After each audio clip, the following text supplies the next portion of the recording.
સુરતમાં ગઈકાલે બપોર પછીથી અત્યાર સુધીમાં 6 થી 7 ઇંચ જેટલો વરસાદ વરસી ગયો છે, ત્યારે ઠેર ઠેર તારાજીના દૃશ્યો જોવા મળી રહ્યા છે. અલથાણ વિસ્તારમાં એક ટેનામેન્ટની 50 ફૂટ જેટલી લાંબી દિવાલ ધરાશયી થઈ ગઈ, જેના દ્રશ્યો સીસીટીવીમાં કેદ થઈ ગયા હતા. ભારે વરસાદને પગલે શહેરના નીચાણવાળા વિસ્તારોમાં પાણી ભરાઈ ગયા હોય એવામાં અલથાણ વિસ્તારમાં આવેલા ટેનામેન્ટની દિવાલ ધરાશયી થવાની ઘટના સામે આવી. સીસીટીવી ફૂટેજ પણ સામે આવી રહ્યા છે. અલથાણ વિસ્તારમાં આવેલા ટેનામેન્ટમાં વરસાદી માહોલ વચ્ચે આ દિવાલ પડી ગઈ હતી. સદનસીબે આ ઘટનામાં કોઈ જાનહાનિ નથી થઈ. બીજી બાજુ ઘટનાને લઈને રહીશો પણ એકત્રિત થઈ ગયા. આ બિલ્ડિંગ બન્યાને હજી 1 વર્ષ નથી થયું ત્યાં ઘટના સામે આવ્યાનું જાણવા મળી રહ્યું છે. હું અલથાણ ટેનામેન્ટ સોસાયટી પ્રમુખ દિલીપ ડામોર. અહીંયા પાછળ એક કન્સ્ટ્રક્શનનું કામ ચાલુ હતું શાકભાજી માર્કેટનું, તો જ્યાં ખોદકામ કરેલું હતું જેના કારણે આ દિવાલ ધરાશયી થઈ અને નીચે પડી ગઈ છે. આ બિલ્ડિંગ બનાવીને કેટલો ટાઈમ થયો સાહેબ? આ બિલ્ડિંગ હાલ અમને એલોટમેન્ટ કર્યા બાદ સમજો ને નવેમ્બર 2023થી લોકો રહેવા માટે આવેલ છે. આટલા ઓછા સમયમાં આ વસ્તુ થવા લાગી અત્યારથી, તો એના વિશે શું કહેશો તમે?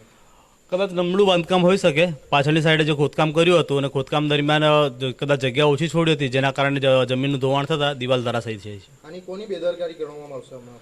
હવે પાછળ જે કન્સ્ટ્રક્શનના કામકાજ કરતા હતા એ લોકોની બેદરકારી ગણી શકાય. ભાવેશ મિસ્ત્રી, હું A4 અલથાણ ટેનામેન્ટ જે રીડેવલપ થયું છે તેનો પ્રમુખ છું. અને આજના દિવસે 10:30 થી 11ના સમયે અમારી જે પાછળની જે દિવાલ જે શાકભાજી માર્કેટ ડેવલપ કરી રહ્યા છે તે તરફની દિવાલ પડી ગઈ છે.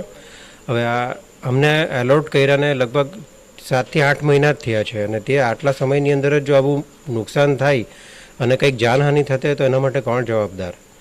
હજુ અલર્ટ થયાને 7 થી 8 મહિના થયા છે તો આના માટે કોણ જવાબદાર રહેશે?